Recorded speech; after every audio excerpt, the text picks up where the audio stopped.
বাংলা সংবাদের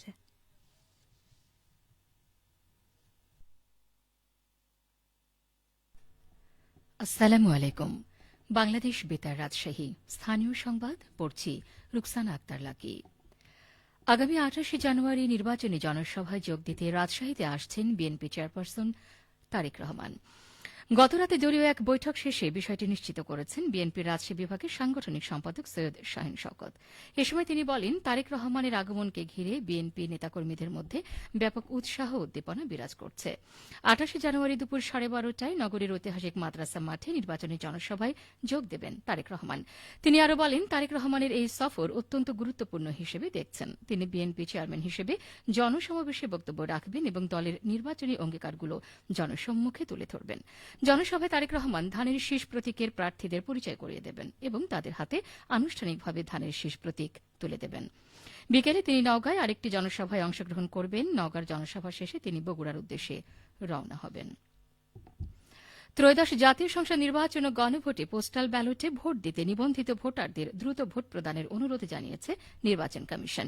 যারা postal vote BD mobile অ্যাপের মাধ্যমে নিবন্ধন করেছেন তাদের ব্যালট পাওয়ার পর ভোট দিয়ে যত দ্রুত সম্ভব নিকটস্থ পোস্ট অফিস বা ডাক বাক্সে হলুদ খামটি জমা দিতে বলা হয়েছে। গতকাল নির্বাচন কমিশনের এক বার্তায় এই বিশেষ অনুরোধ জানানো হয়। ইসির বার্তায় আরও বলা হয়, সংশ্লিষ্ট রিটার্নিং অফিসারের কার্যালয়ে আগামী ১২ ফেব্রুয়ারি ২০২৬ তারিখ বিকেল ৪:৩০ মিনিটের মধ্যে ব্যালট পৌঁছাতে হবে। এই সময়ের পর কোনো ব্যালট পৌঁছালে তা গণনা করা হবে না। রাজশাহী প্রকৌশল ও প্রযুক্তি বিশ্ববিদ্যালয়ের ২০২৫-২৬ শিক্ষাবর্ষের প্রথম বর্ষ ভর্তি পরীক্ষার ফলাফল প্রকাশ করা হয়েছে। গতকাল রাত 10:30টায় রুয়েটের ওয়েব পেজে ফল প্রকাশ করে রুয়েট প্রশাসন। ভর্তি পরীক্ষার বিস্তারিত ফলাফল দেখার পাশাপাশি ভর্তি বিষয় কার্যক্রমের বিস্তারিত admission.ruet.ac.bd ওয়েব পেজে দেওয়া হয়েছে। ভর্তি পরীক্ষার বিজ্ঞপ্তির সূত্রে জানা যায়, ২০২৫-২৬ শিক্ষাবর্ষে রুয়েট ভর্তি পরীক্ষায় ক গ্রুপে মোট ৭,৭০২ জন এবং খ গ্রুপে ২৭৪ জন উত্তীর্ণ হয়েছেন।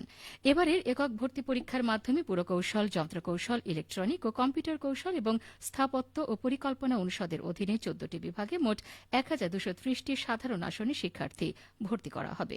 এছাড়া পার্বত্য চট্টগ্রাম ও ক্ষুদ্র নৃগোষ্ঠীর জন্য সংরক্ষিত ৫টি আসন সহ মোট আসন সংখ্যা ১,২৩৫টি।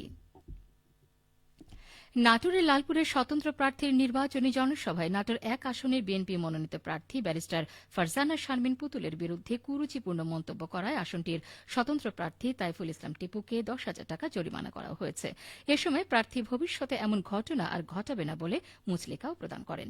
গতরাতে সহকারী কমিশনের ভূমি ও executive magistrate Mohammad Abir Hossain mobile court পরিচালনা করে এই জরিমানা করেন। এ বিষয়ে নাটোরের জেলা প্রশাসক ও রিটার্নিং কর্মকর্তা আসমা শাহীন বলেন, নাটোর ১ আসনের স্বতন্ত্র প্রার্থী তাইফুল ইসলাম টিপুর নির্বাচনী সভায় তার একজন সমর্থক অপর একজন প্রার্থীকে নিয়ে কুরুচিপূর্ণ বক্তব্য প্রদান করে।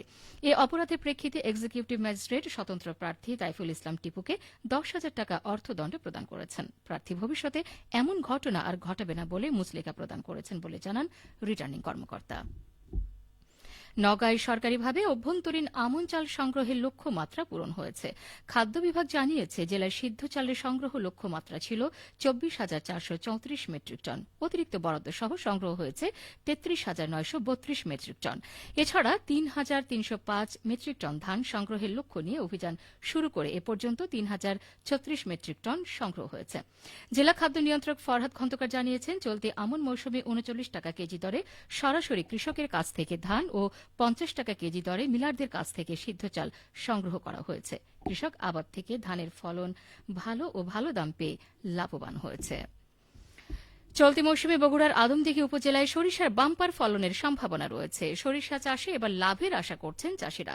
উপজেলা কৃষি অফিস সূত্রে জানা গেছে, চলতি মৌসুমে উপজেলায় আলু, সরিষা ও গম সহ বিভিন্ন ফসলের আবাদ হয়েছে মোট ৮,৭২২ হেক্টর জমিতে। এর মধ্যে সরিষার তেলের দাম বৃদ্ধি পাওয়ায় কৃষকরা সরিষা চাষে বেশি আগ্রহী দেখিয়েছেন। কৃষি অফিসের নির্ধারিত লক্ষ্যমাত্রা ছিল ৬,২৫০ হেক্টর জমি। কৃষকরা জানান, সরিষা চাষে সার, সেচ ও অন্যান্য খরচ তুলনামূলকভাবে কম। পাশাপাশি সরিষার তেল ও খৈলের দাম বাড়ায় এ ফসল লাভজনক হওয়ায় কৃষকরা সরিষা চাষে ঝুঁকছেন।